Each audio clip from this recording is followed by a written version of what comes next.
Good evening, everyone. It's great to see such a wonderful turnout for, this is our second Must-See Monday of the semester. So thank you for coming out, and thank you for thus far. How's the semester going thus far? We're into our third week. Can I get a thumbs up on that? Great, great, great. All right, well, tonight, or this evening rather, we're very excited to be able to come to you all and talk a little bit about some different perspectives of things that are happening here at the Cronkite School, and joined by some fantastic people who you'll get to meet next, who are to the left of me. And each of us is going to bring you some really great perspectives about what we're doing in some various aspects of Cronkite. I'll give sort of a high-level view as the dean, and then I'll turn it over to Adrienne Fairwell, who will talk about what's going on with Arizona PBS and our collaboration there. And then Juan Mundel will talk about our, what we're doing globally with our global program. And then Jeffrey Timmermans, who has joined us, this year, he will talk about business journalism and everything that we're doing in business journalism. And so the hope is that by the end of tonight, you'll get, I'm getting feedback, you'll get a good overview of some things that are happening here at Cronkite. Will help to build additional excitement for the school, and then we'll have the opportunity also to hear from you all any questions that you might have about what we're doing, or even ideas about what we might do differently or more of. So very, very, again, happy to be able to be with you all tonight. So I'll start off and just talk about things from the dean's perspective and sort of what I'm seeing thus far, and just overall what our vision is and where we're going as a school. And the best way that I can really sum it up right now is that we are really in a exciting period here at Cronkite and at ASU. There's so many opportunities for us. And this is truly a growth phase. Our enrollment is up thanks to you. So thanks for coming to ASU. Thanks for coming back. Those of you who are first-year students, thanks for being here. Those of you who are returning students, thanks for coming back. We believe that you've made a great choice in terms of choosing ASU and for choosing Cronkite. But the belief is, first of all, starting off with some basic principles or some basic premises. And number one is, the belief is that the world needs more of Cronkite. The world needs more of Cronkite and what we have to offer. And there's a lot of things that are going on globally with the spread of misinformation, a lack of media literacy. We're facing tremendous divisions in our society. There's a continued need for more diverse voices in journalism and communications. And so some people may look at those things and see challenges. But I think here at Cronkite and here at ASU, we see opportunities. And it's an opportunity for us to continue to distinguish ourselves and to continue to lead. We are leaders here at ASU and at the Cronkite School. Our graduates go on to fantastic careers. We have alumni in lots of great places that you all should aspire to. And as I look out amongst you all tonight, I know that somewhere amongst you we have great leaders in the making in media organizations and whatever you all choose to do. And the other thing that's really interesting about this is that where you think you want to be right now, in 5 or 10 years, may be something completely different. And that's fantastic. But what I will say is that the preparation that we're giving you here at the Cronkite School, through your experiences, your immersion experiences, you may be doing something with Cronkite News, you may be doing something with digital audiences, you may be doing something in sports, but more than anything, we're preparing you to be lifelong communicators and storytellers. And those skill sets that you're building while you're here are going to serve you well throughout the course of your life, throughout the course of your career, okay? So what does that mean for us going forward? What it means is that we've got to make, as I said, the world needs more of Cronkite. We've got to raise the profile of Cronkite and what we're doing here. And that means, growing our programs, growing our opportunities for you all to really, practice journalism and communications. It means creating more career pathways for you. We're looking for more partners in terms of places where you can have internships, where you can have content partnerships, where you can get your work out there for people to see, and where you can really truly practice the craft of journalism and communications. We have a hands-on approach here at Cronkite. We're a teaching hospital, okay, in terms of journalism and communications. We believe in learning by doing. We believe that the value of what you get here is not just what you learn in the classroom, but through some of these immersion experiences that you have here that we think that are some of the very, very best, okay, that there are. Quite frankly, I've seen a lot of other different universities and a lot of other different schools, and they try to mimic what we do here at Cronkite. And they come close, but they don't quite get to what we are able to do. And the reason why is, number one, because of the size and scope of our university, but then also where we are placed here in the United States. This area here, Phoenix, is one of the fastest, if not the fastest growing region in the country. It's a very diverse region. If you're a sports fan, I don't think there's any place that offers more sports coverage opportunities than here in the greater Phoenix area, okay? So it's a very exciting time for you all to be here at the university, very exciting time for you to be here at Cronkite.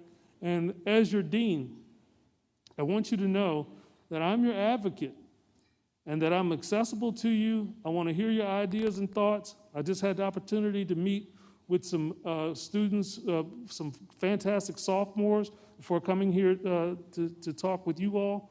And the main thing that I asked them was, what can I do as your dean to make your experience even better here at Cronkite and at ASU? And I mean that, okay? This coming Wednesday, I will be 2 months on the job. And so this is a journey that we're really embarking on together. And so my success as dean is tied to your success. I want to see you all do well, and so we will succeed together, okay? And I want you to be able to look back upon your time here at Cronkite as being life-shaping for you. I remember my days when I was an undergraduate at Virginia Commonwealth University, and I was a journalism major. And those days at VCU continue to shape me, and I have fond memories and still have friendships from those days. And the same will be for you all. And so again, everything I can do as your dean to serve you, to make this a wonderful experience for you, I will do my very best, and I would love to hear from you any thoughts and ideas that you can share. So thank you, and I'm going to pass it on to Adrienne now.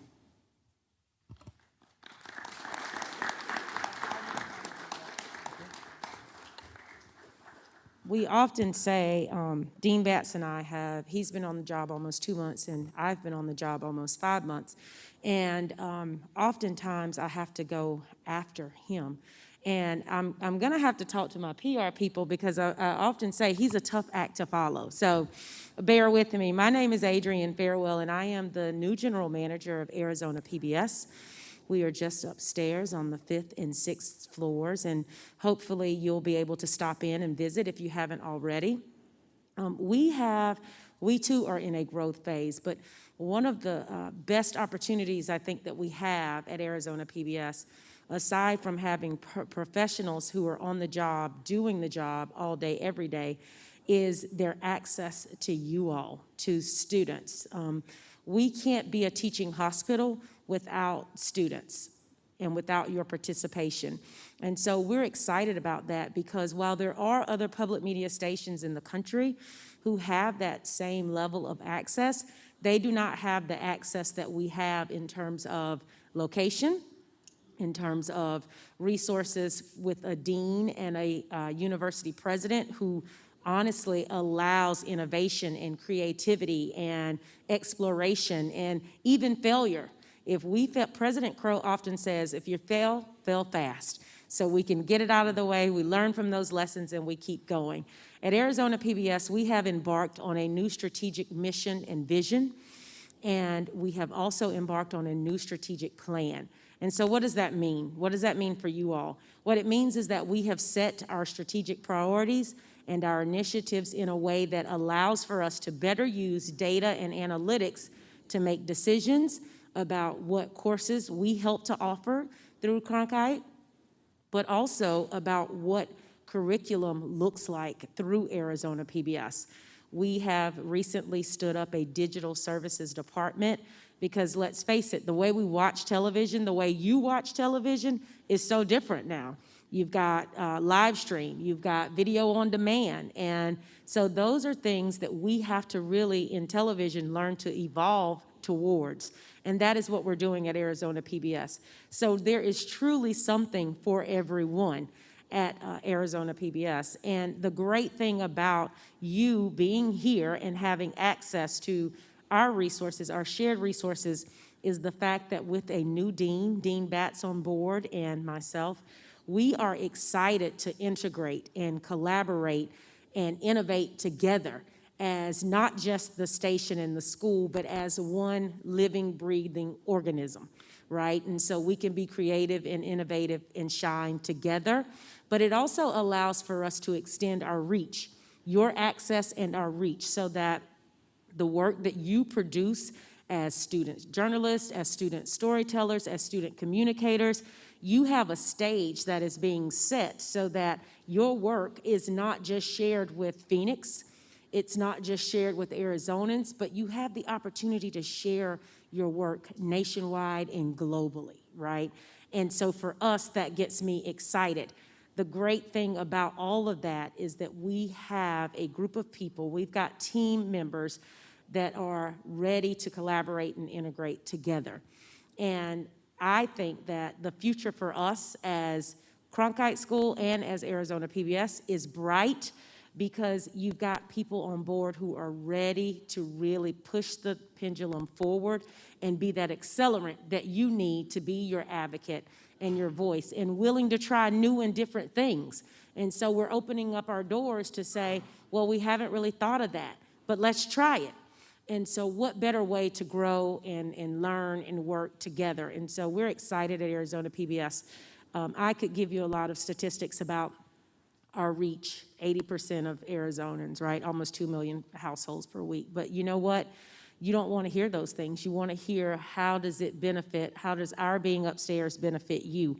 And I think the most beneficial thing that I could say for you this evening is that we're accessible and we're open and we're willing to try new things and we're willing to do that together. And so with that, I am going to pass my microphone, I guess, to Juan and let him introduce himself. And I'm just so thankful that you all are here. And again, I'm on the 5th floor. My office is right in the corner. And if you need anything, I too am just as accessible.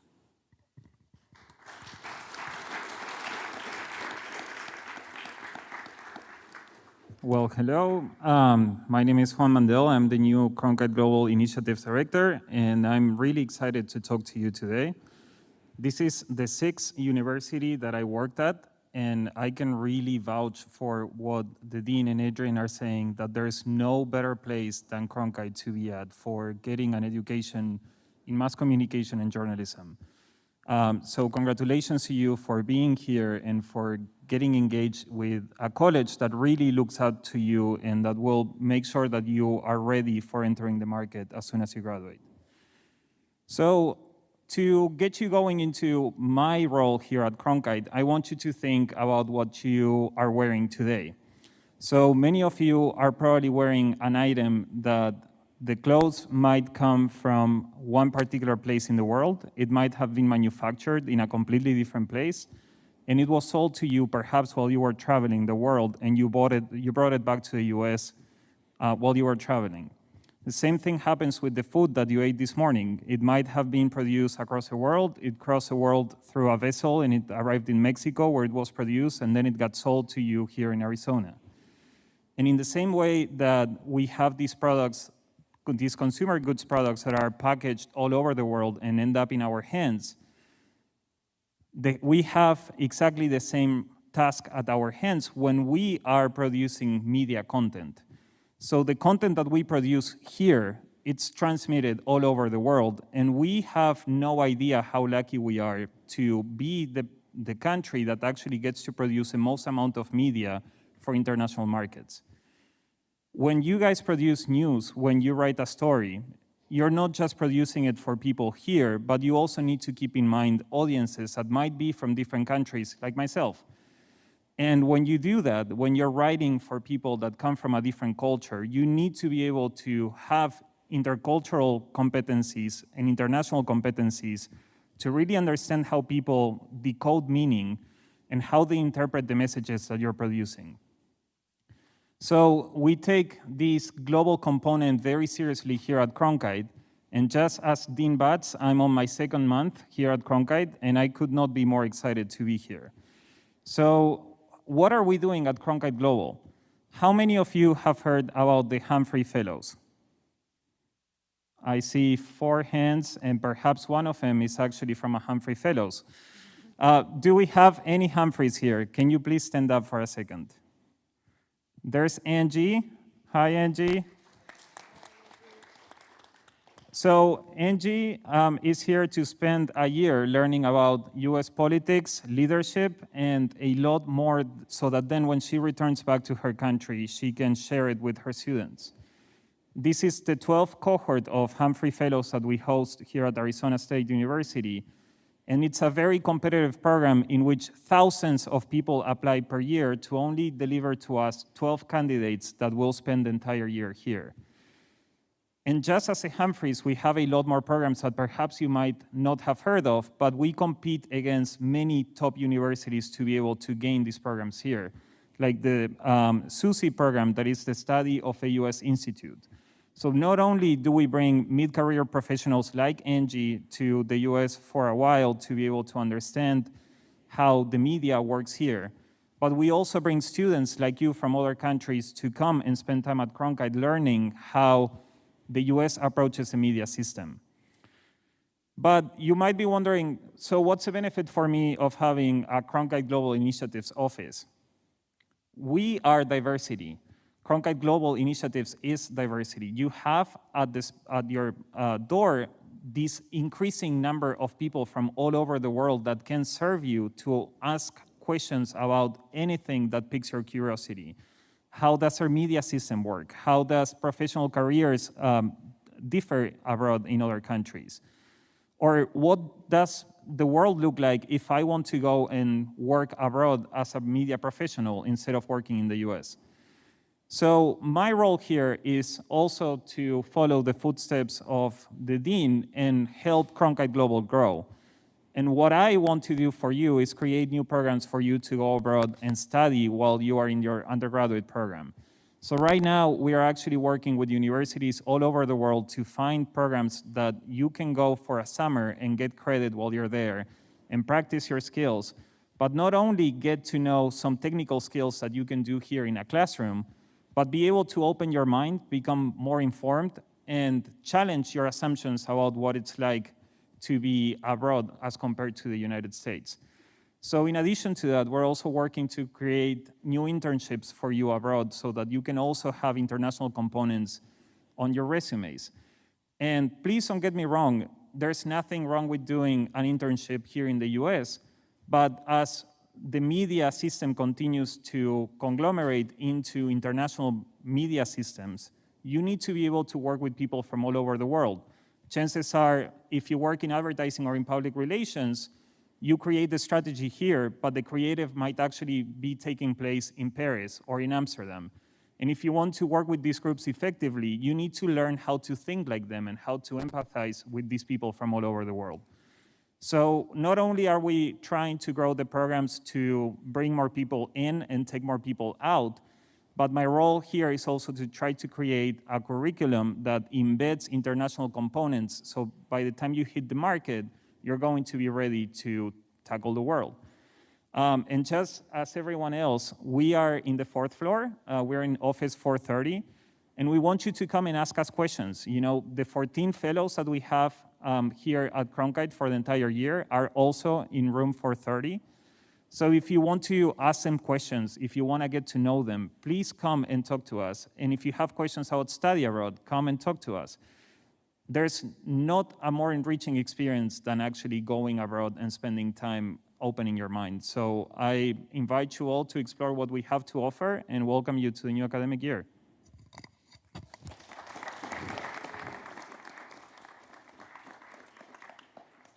Thank you. Well, Adrienne said that she had a tough act to follow, and I've just now had 3 tough acts to follow, so I'm feeling a little bit uneasy.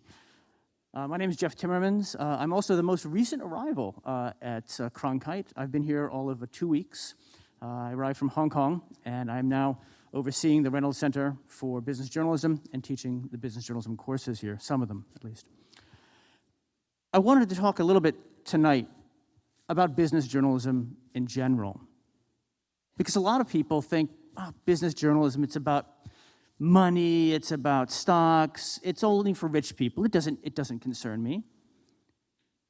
And what I want to stress to you is, whether we like it or not, whether we realize it or not, business journalism affects all of us, every day, constantly. Think about the intimate relationship we have with companies nowadays.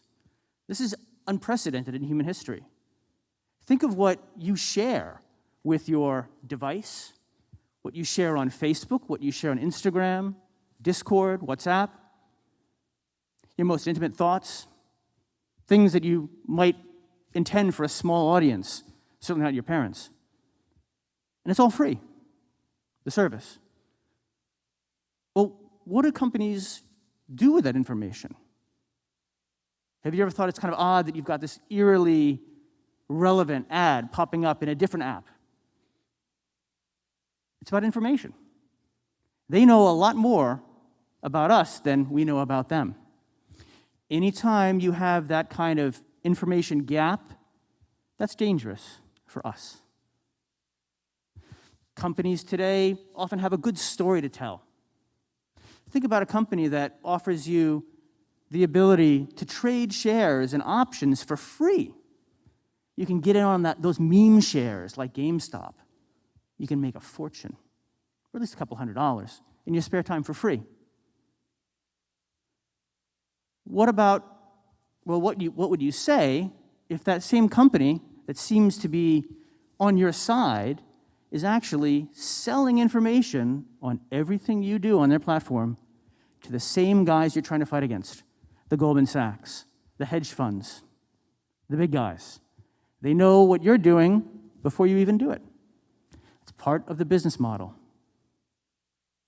Even closer to home, think about a company that tells you that you can get a blood test for a whole bunch of different diseases to ensure your good health with just a pinprick by going into a Walgreens anywhere in Arizona. But what we don't know is, how do they do it? It seems almost magical, doesn't it? Too good to be true. In the case of Theranos, it was too good to be true. Hundreds, perhaps thousands of people were misdiagnosed by these blood tests that didn't work. The only reason we know about that is because of financial journalists.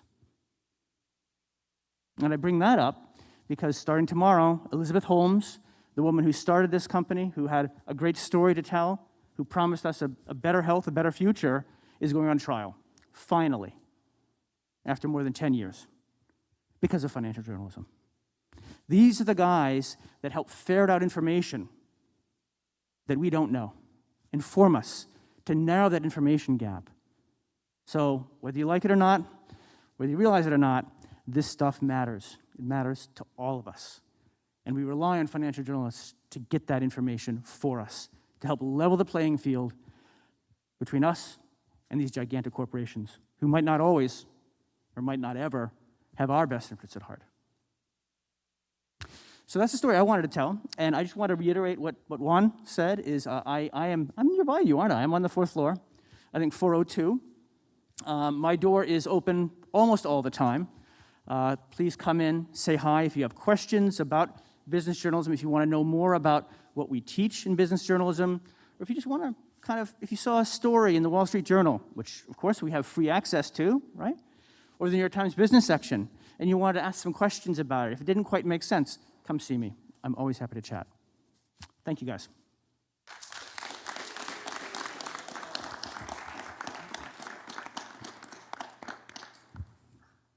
Great. So thank you, everybody. Those are really some great comments and great insights that you all shared from your specific areas. And I think I even learned some things with you all discussed there. So now it's an opportunity for us to turn it over to you all, for you all to ask questions of us, just about things that you want to know about what's going on here at Cronkite, or just some observations. So again, this is your turn to engage us and the opportunities. And here's what I want you to know: that we talked about the privilege of being here at Cronkite and how great your decision was in choosing to come here. You're amongst some of the very, very best people who doing what they do at their craft. Okay, these are people who have been at the top of their industry and remain at the top of their industry, and are very, very respected names who you get the opportunity to learn from, to rub elbows with, to share thoughts with. And so I would say part of your experience here, that you making sure that you get the very best out of that, is to pick the brains of the people you get to interact with like this, okay? Because really, what you get out of it really is determined by you and how much you engage in the process. So I'm really looking forward to your questions, and hope that you all will have some challenging questions for us here this evening.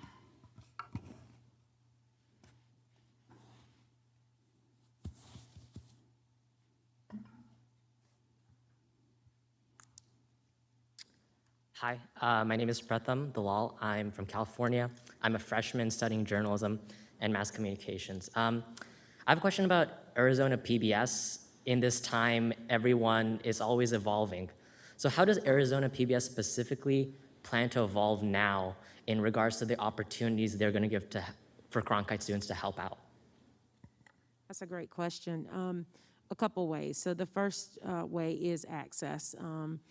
Right now, we have a program going on between Cronkite and Arizona PBS that kind of gives students an introductory invitation, if you will, or an introductory experience into Arizona PBS, so that the student really does get to go to each of the departments within the station to learn more about Arizona PBS and the profession in general and what might be available.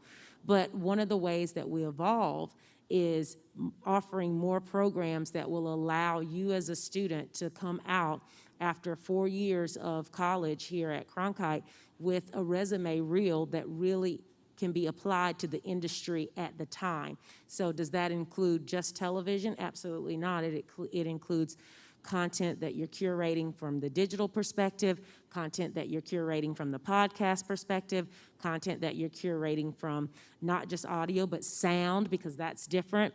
And it's also solutions-based journalism, building curriculum around not just news, but solutions-based journalism. Let's talk about water issues. Let's talk about other inequalities in society, so societal issues. Let's talk about misinformation. Let's talk about media literacy, and let's do it on more than one platform. So we evolve by what platforms we have access to as well. So not just television, but also digital, and not just digital, but also sound, and working with those platforms to curate content that makes sense for each of those different audiences and building curriculum around those. And so I don't believe that has been done at Arizona PBS for a number of different reasons, but 2020, the pandemic specifically, served as an accelerant to these things, right? So we knew that television, yes, is evolving, but because of the pandemic, we had to quickly figure out, how do we reach the audiences that we need to reach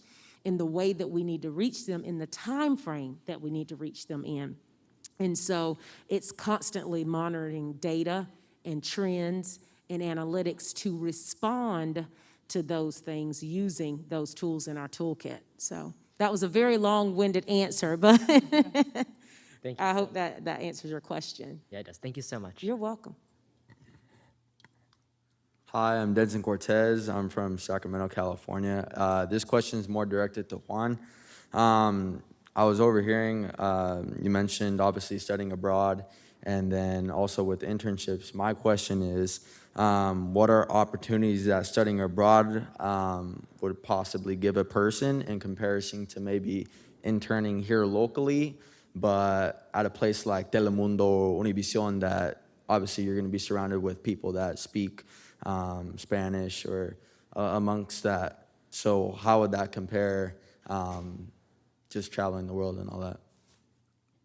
I'm gonna try to be brief, but I'm not gonna promise that I'm gonna be brief. All right. So I think that the important thing is for us to think of global as something that is not restricted by borders. So globalization has really meant that there are global citizens. We consume media that is produced not only across the world, but it also might be produced here for multicultural audiences. And as you know, Hispanics are the largest minority here in the United States. In 10 years, they're going to be the majority. So we need to be ready for engaging with Hispanic audiences. And this goes beyond journalism. It also goes into strategic communication. If we really want to be able to communicate with these audiences, we need to not just translate our message, but be able to speak to them authentically. So as we start looking into our curriculum, some of what we want to be able to do here at Cronkite is to be able to teach you how to think so that you can deliver those messages authentically without stereotyping, and by asking the right questions about how to reach those audiences. So just translating is not going to be enough. Just putting someone that is of color into an ad or into the media is not enough for audiences to feel that the message is authentic. So we need to start asking the right questions, right? So what is the right message that I need to communicate to these audiences? So when you talk about comparing something like an internship from Telemundo perhaps to going abroad, I wouldn't say that they're necessarily that different, because at the end of the day, what you're doing is putting yourself forward for understanding how people with different cultures think. And having that ability is what's going to make you stand out from many others that won't ask that same question. So I would actually encourage you to try to pursue both if it's within your will and if you can afford it. But something else that we're trying to do here at Cronkite is to bring international opportunities via the internet. So the pandemic taught us all that we can all go to school via Zoom. I can teach via Zoom, you guys can take a class via Zoom, and that doesn't mean that we cannot be connecting with a classroom in Amsterdam, for example, and having a live conversation with people from across the world. And what that does is it takes away the barriers of access to study abroad. Study abroad is expensive. So even when we try to make it affordable so that everyone can go, not everyone will have 3 weeks out of a summer to say, I have the luxury of not working, right? So trying to embed with as many opportunities as possible so that people from different backgrounds can have access to is important. But I would really commend you for thinking already ahead and trying to embrace this new transformation of media. And I really do think that there's a huge opportunity in your future for anyone that starts trying to understand how to connect with this minority. Thank you. Hi there. My name is Sarah Oven. I'm a junior here. I had 2 questions. The first of them was kind of answered in the last one. But what are you guys planning to do to address mental health concerns just within the industry? Because obviously we all have mental health, just wellness stuff being addressed by the university as students. But as we saw during the pandemic, there are a lot of issues just that journalists experience just both as a major and in the field that it's just hard to find in our regular mental health outlets. So do you guys have any plans for helping students to address those concerns? I'll take it. So I'll say to you, as someone who has been a practicing journalist, and one of my first assignments as a journalist, I spent 3 years on the police beat in Richmond, Virginia. And it was during the height of the crack cocaine epidemic. And I saw a lot of violent crime and a lot of accident scenes. And I would say that it took an emotional toll on me to the point where I had to actually seek counseling for some of the things that I saw and covered. So I'm very, very sensitive to what you're talking about. And, you know, as dean, one of my initial discussions that I had here was with the dean of students for the downtown campus, and really talking about how we can, number one, build a system of support or a culture of support around students, and particularly around how journalists are being, some of the things that they encounter on social media, and, you know, with bullying and being trolled on social media, but then also just making sure that we provide you means of understanding self-care, and that, you know, a lot of times we can try to interpret from what we're seeing and hearing and experiencing with you, whether or not maybe you may need some additional support. But we also need to encourage you to be able to speak up and to say, hey, I'm having a hard time, and, you know, are there any resources to help me through what I may be going through at this particular time? So, and what I'll say to you is that here at the university and here at Cronkite, there are lots of resources to support you, okay? And it really just takes, you know, really understanding, you know, where you are and what your needs are, and then also making sure that you have an avenue to be able to express yourself in what you may be experiencing, so it can be in a safe zone. And so that, you know, so that's sort of a long way of saying there are lots of things that we are doing, and I think there's a lot more that we can do. And so, you know, I'd be interested in maybe hearing some thoughts and ideas about where your needs are so we can work to meet them. Thank you.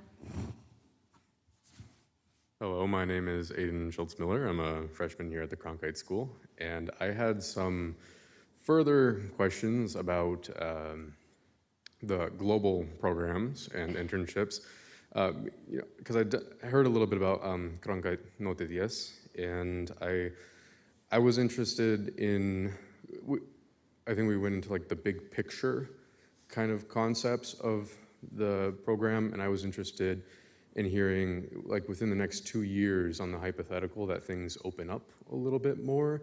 What will it look like for when us freshmen or juniors, and really picturing those internship programs? What will it look like for traveling abroad and interacting with those global communities?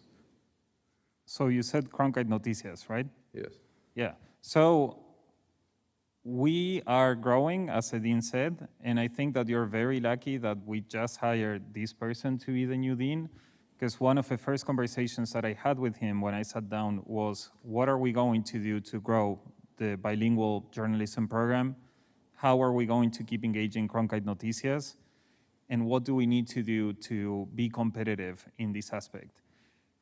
So we have created a task force that is now looking at how we're going to create the program moving forward. Before coming here, I was the director of a Latino Media and Communication program at DePaul, and we are learning from that lesson as well, and we're trying to see how we can offer you a competitive curriculum as we move forward. But in addition to that, we're seeing all of these opportunities for study abroad and for internships as a very connected avenue for the bilingual journalism program and for Cronkite Noticias. So as we make decisions about where we go and where our programs are going to be, we're keeping that as an anchor to make sure that any opportunities that we have will feed those programs. So things are coming. We are just in the initial phases. As I told you, I've been here for 2 months. So I'm trying to sleep as well as working. But I promise that we're going to have new programming coming up. I don't know what it's going to look like yet, but there's really committed faculty to making sure that that program succeeds. Thank you so much. To also, to Juan's point, as dean, I'm having conversations just about every day about collaborations that we're able to get into with other units here on campus within the university, from a global perspective. And so when we say that this is a global experience, we truly mean that. And I think that what a global experience may have meant for us a few years ago will be something very different than what you'll see during your time here. And also, I mean, that's also why we have people with global experience, such as Jeffrey. I mean, you can talk about, you know, what that means from the financial and business perspective in terms of journalism as well. I mean, anything you might add there from your point of view? Well, you know, that's absolutely correct. And, you know, one thing I think that you can take away from my story earlier is that, you know, because of these tools we have now, we are all interconnected. And if you look at how financial markets work, how corporations work, how the supply chain works, and why you go into a Target or a Walgreens and you see certain sections are almost empty of goods, right? We're living in a very interconnected world, and it's not just digitally, it's through physical products as well. And we hope to give you opportunities to explore some of these issues globally. You know, the business world is global. I plan on working very closely with Juan and Dean Batts to provide study abroad opportunities. You know, I was involved at my previous university with study tours to Japan, China, Southeast Asia, and these are phenomenal opportunities that also create great opportunities for you guys to get clips, because they're often undercovered, underserved areas as well. So I can't share too much with you right now, but stay tuned. It's going to be fun. That I can guarantee you. And by the way, just a closing remark. If you haven't checked your email today, you got an email notifying you of an opportunity to get a Spanish class. There are 10 scholarships available for Cronkite students, but the deadline is tonight at 8 p.m. So if you want to send it, cronkiteglobal@asu.edu, and we'll consider your application. Are faculty eligible as well? Thank you. You're welcome. Hi, Thomas France. I'm a first-year transfer student from Missouri. First of all, I want to thank each of you for being here. You're all fairly new, and I know you, with your experience and skill and everything, you could have probably had a job just about anywhere you wanted, but you came here because you wanted to help us as students, and I really appreciate that. My question is for the board at large. You all have kind of touched on it, but I was wondering if there was any sort of specific program that you were particularly excited about trying to implement moving forward. You want to start? I can. We have, to quote Jeff, I don't want to give too much away just yet, but we have some significant opportunities out in LA. You know, we have a facility now that just opened for classes in LA, and Arizona PBS is excited about the opportunities that might exist in that area. Cronkite has a DC bureau, so we're looking at creating opportunities there. So there's a lot going on, and as Juan has said, I'd love to be able to sleep at some point. I haven't since April, but that's a good problem to have. And so we're really looking forward to tackling solutions-based journalism through both our boots on the ground here in Phoenix, but also throughout LA and in parts of DC. Sounds great. Maybe I can just expand a little bit. I mean, from my perspective, again, I'm very new here. And what we're going to be doing at the Reynolds Center for Business Journalism initially is to try to create experiences for you guys that are bang for the buck, basically. So we're thinking, you know, short-term study tours to various places, COVID permitting, of course, short-term exchanges, tie-ups with businesses. So, I mean, that's kind of where we're headed. And then depending on how that works, we can look at, you know, longer range, long-term opportunities. So I wish I could share more with you, but that's kind of where we're headed with that. Fantastic. Anyone else? And I will follow everyone in telling you that I cannot share too much. But Dean Batts has charged us as well with looking at opportunities for having bureaus abroad as well. So it's also something that we're doing. So we are really planning on offering you a lot of opportunities in the entire Cronkite umbrella. And I would just tell you to stay tuned and keep watching. Wonderful. Thank you. Yeah, Oh. so I'll bring up the rear. One of the things that I talked about a lot when I was interviewing for this opportunity is really about empowering students and empowering voices and empowering you to really tell the stories of your, of culture and inclusion, and that so something that we're going to be working on. And again, I can't, like everybody else, can't say a whole lot about it right now.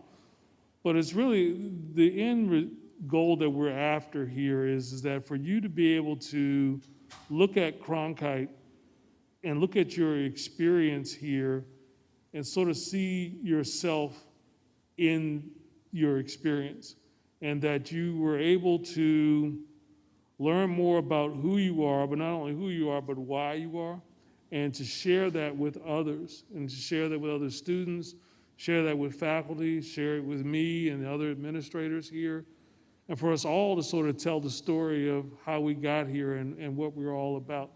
Because my hope is that the more that we share these types of stories, the more that we realize that we're more alike than we are different, okay? And so as dean, that's one of the things that I really want to work to do, is to build bridges amongst us all and to create a stronger sense of community for us within Cronkite. So. Fantastic. Thank you. Thank you. Hi, my name is Zach. I'm a freshman, and this is more of a personal question so that we can get to know you better. But, business journalism, global initiatives, Arizona PBS, and the dean of a journalism school, these are all very specific branches of journalism. So going into this field, how did you guys find your niches and find the areas of interest that you learned to love and eventually grow into? I'll start. Well, in my case, I wish I could tell you that I always wanted to be a business journalist since I was in the cradle. The honest answer is that's where the jobs were. And I fell into it. But it was one of those fantastic accidents that, kind of like what I shared with you, is I didn't really realize how much business journalism impacts all our lives. And I did when I started doing it. And that really fired me up. I worked with great colleagues to uncover fraud, to uncover malfeasance, cheating, and I think in a small way helped to make the world a better place with my colleagues, certainly not alone.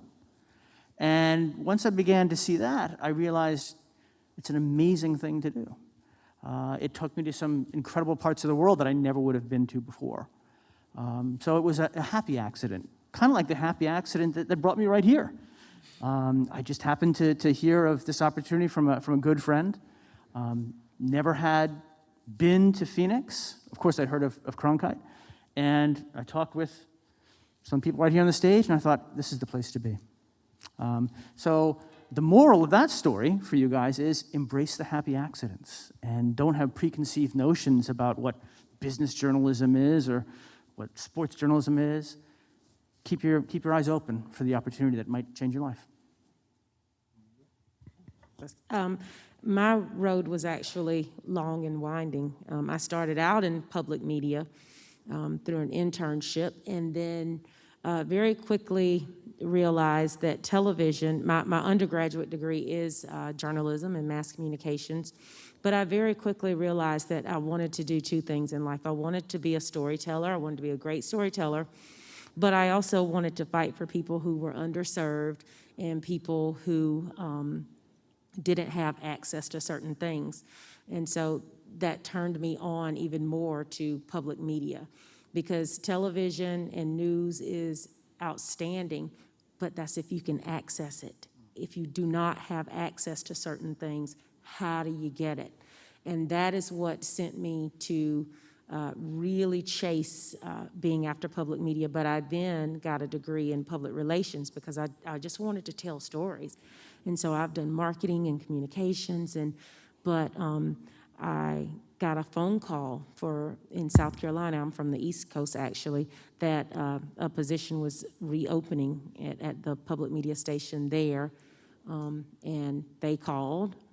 I took the job, and then within 6 months, I went there to do one thing, and I had been promoted to assistant general manager. So embrace accidents. And so from there, the list goes on and on and on. But what the moral of the story really is that if you can write and write well, and if you can communicate and communicate well, then really the world is your oyster. Telling stories and being a great communicator is a basic tenet of being able to survive, especially in this culture of misinformation, right? And so that's how I landed where I am today. So my area is not journalism. My area is actually advertising. And I happen to be in this role because when I was an exchange student, I came to the US for 1 year in 2008, and I never left. So I came as a junior, I finished my program here, and I was so stunned by being in a new culture that coming back home seemed like an impossible task. It was too boring to go back into everyday stuff. So that turned into then going back home but working in international relations for a university, which 13 years later, here I am being able to do that here at Cronkite. But it was just, as everyone here is saying, accidents that took me from place to place because I wasn't really thinking about coming to the US as an exchange student. I never thought that I was going to stay here. After my master's, I moved to London and I worked in fashion advertising out of the blue because I moved to London and I happened to know someone and I made a connection, and that's what took me there. And because of my London experience, I got an offer to do my PhD at Michigan State, which brought me back to the US. And here we are, right? So I didn't know that I loved international culture so much until I had the opportunity to dip my feet into the water. So go ahead and explore. And honestly, being in college is the best time that you're gonna have in a really long time. So and right now, when your assignments look dreadful and you're reading, I would actually pay to go back to being a student and having my issues being spending 4 hours at the library. Yeah. So I am the son of educators. Both of my parents were in education. My father was an administrator at a university. So education is really in my blood. But I started off, I loved writing all of my life and really didn't realize that it was something I could do as a career until someone who my dad had been helping at the university, this person's sister really turned me on to journalism when I was in high school. And I just took it and ran with it. And I worked for 5 newspapers over the course of my career. But education then sort of came to me. And someone came to me about midway through my career and asked if I'd be willing to teach a class. And I said I'd never taught before. And I said, sure, I'd do it. And I just went in and absolutely loved it. And so what I will say is that, writing and journalism is something that, that I was really interested in. But what's really my fabric and what I'm made of is about education and creating opportunities for others. And that's what I find rewarding. And the last thing I'll share is that my dad said once when I was in high school, because I was trying to figure out, okay, what does success look like? And so he said, success is not determined by how much money you earn. It's not determined by dollars and cents, but really by whether you enjoy what you're doing so much that you would do it for free, then you're successful. So as you think about your career, think about the things that you just do because you just truly enjoy doing them. And there's an old saying that if you do what you love doing, you don't have to work a day in your life. So there you go. Great, thank you guys. Hello, I'm called Tori, and I'm a junior or sophomore at the Cronkite School. So you talked a lot about our access to hyperlocal reporting with Arizona PBS, and now potentially access to reporting and learning from global communities as well. My question for you all today is, what is Cronkite doing to ensure a commitment through their students? After a few years in the industry, hopefully we don't harden up. You're planting that seed now in our 4 staple core Cronkite classes. But what is Cronkite doing to eliminate the false choice between professional journalism and community-driven content? Because I think that it's important in the future for us to be able to master a proper relationship between and understand how the media has that relationship to hyper-local and also global communities in a way that's not corporate. I think a lot of us get to Cronkite and hear from our peers or the community, the public, why are you pursuing a dying industry? I think that it's transforming, and I want to know what you're doing to ensure that. That's good. What year are you? I'm a junior. That's very good insights. And what's your name again? Tori Gantz. Okay, good. Is Katie here? Somewhere? Just want to make sure that I'd love to talk to you more about your perspectives. And so if you could just come by my office, because I'd love to just talk to you and engage you a little bit more about what you're talking about. But I just want to touch on it because we're running a little bit short of time. But to your point, I agree with you wholeheartedly. There should not be a false choice between whether you're doing professional journalism or community-oriented journalism, as you said. I really think it's really about the practice of journalism, because it's very, our society needs journalism and communications, and that journalism is not dying. It's very healthy. How do I know that it's healthy? Because we can look out in a lot of these communities where there's people who, some of them don't even have a journalism degree, but they realize the value of journalism to the health of communities, and they've started their own websites or newsletters or things that they're doing to outreach into the communities, to tell stories, to hold government accountable. And so there's so many of these small organizations, some of them are nonprofits, that have sprung up over the course of the past several years because of in news deserts, to really to help to bridge some of the lack of coverage. So really, I'm of the mindset that we really are at a very, very vibrant period in the history of journalism, and that people who study the history of journalism will tell you that really where we are now is a lot like where we used to be. If you were to go into some of the cities here in America at the turn of the 20th century, each city had several newspapers, okay? But what happened over the course of time is that those newspapers were all consolidated into one because of the advertising dollars. That was a business decision. There's not necessarily anything wrong with that, except for the fact that in that process, a lot of voices got shut out, okay? So what we see happening now is really a sort of a back to the future concept. And so where there's lots of voices, lots of choices, lots of people practicing journalism, and I'm very, very excited about it. But I really would like to talk to you about that some more. And I'd piggyback on that too. All very good points, and we are out of time. But one of the things that we're doing at Arizona PBS, I said earlier, one of our strategic priorities is content and solutions-based journalism. So I forget what city it was, but a public media station started they continued to do reports on the pandemic. Why it's happening, who's the underserved population, bringing out health disparities, how do we bridge that gap?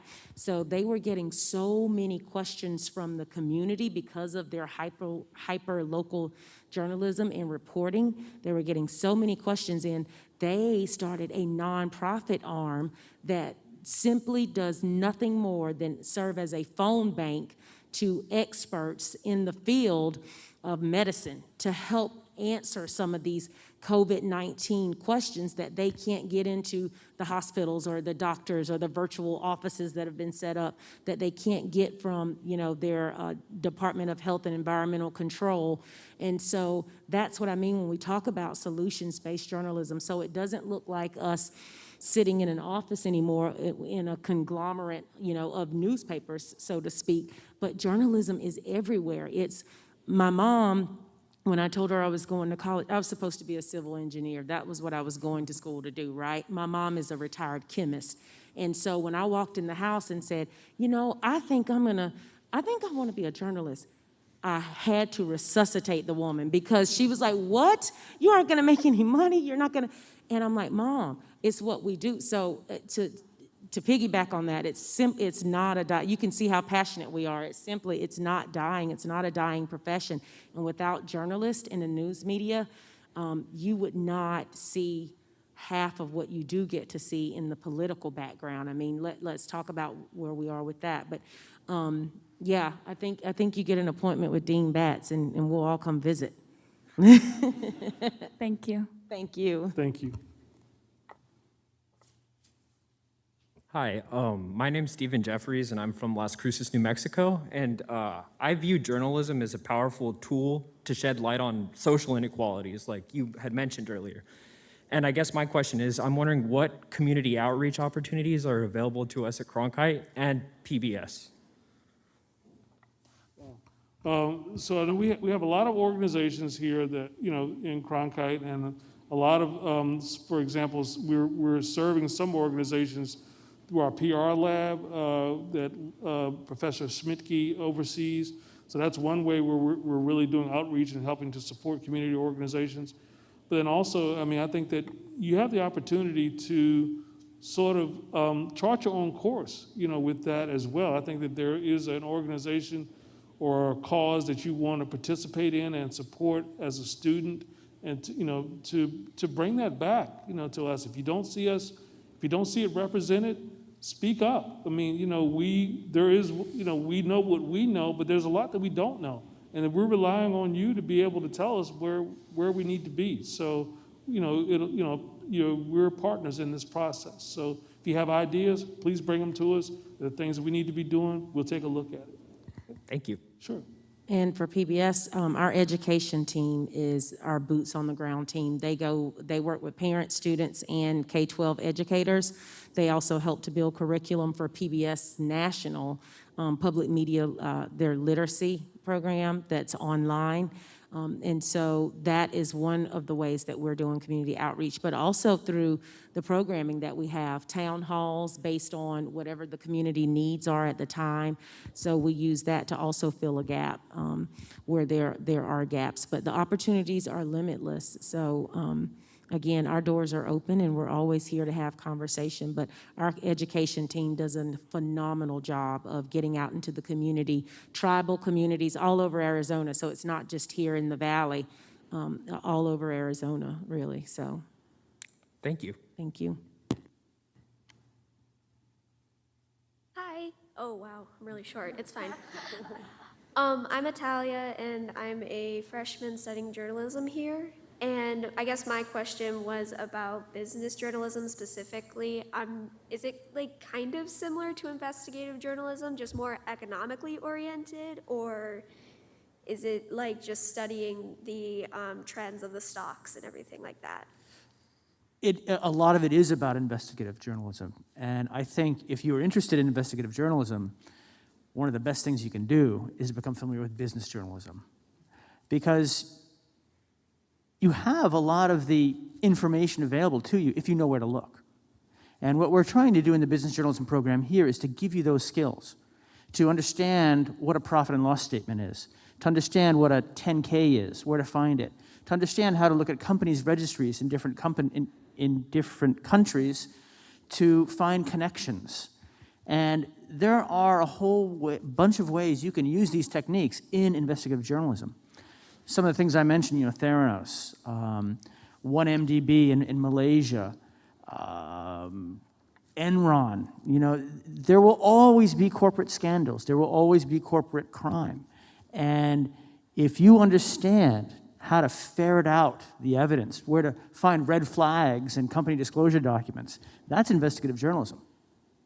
So I guess to take back what I said earlier, what we're trying to do here in the business journalism program here is to teach you those skills.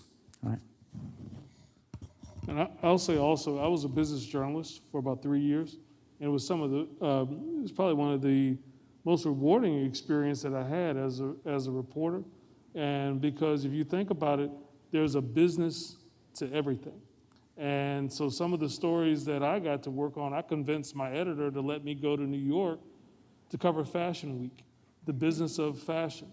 And he let me go do it. And I got to tell a story about how a small men's boutique shop in Virginia Beach, how they would go through their buying process of buying, materials for their clientele. I got to do stories on the business of sports. I got to write a story about how colleges and universities are drivers of economic development in communities. I got to do a lot of great stories, in business that had really absolutely nothing. I wrote nothing about the stock market. I wrote nothing about, dealing with finance other than what it takes to construct a building.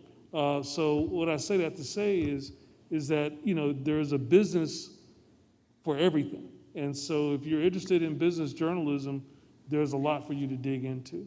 Okay? I'm so stealing that line, there's a business to everything. And if you don't mind, let me just close by telling you all that your college experience is what you make out of it. So all of these opportunities that we discussed today are here. And it's up to you to take advantage of them. You are working hard to pay a tuition that allows you all these benefits. So go ahead and take advantage of them. And as everyone said, go knock on our doors and have conversations. We love nothing more than actually getting to meet you rather than just seeing you passing by. So please take advantage of everything that Cronkite has to offer for all of you. Thank you so much. Thank you. So we're coming to the end of our time together this evening, and really, again, I want to thank you all for coming out. I want to thank our panelists, for being here. Thank you, Adrienne. Thank you, Juan. Thank you, Jeffrey. It's been a pleasure speaking with you. I want to make sure that you all are aware of our next Must-See Mondays. There won't be a Must-See Monday this next Monday because of Labor Day, but on September the 13th, I ask that you please turn out because someone who is a very dear friend of mine, Justin Tinsley of The Undefeated, will be here to talk about the intersection of sport and culture. I think if you have seen him on ESPN, it would be great to see him. He really is looking forward to engaging with you. This is someone who I've invited, and I promised him that he'd have a great experience here at Cronkite. So don't let me down, okay? And so we're really looking forward to that. And really, thanks for all your great questions. Thanks to everyone who helped to make tonight possible, all the great staff here, the event team here at Cronkite, and everyone. So again, hope that the rest of your semester goes well. Hope to see you in the hallway. If you need something, drop by to see me. I look forward to talking to you. Thank you.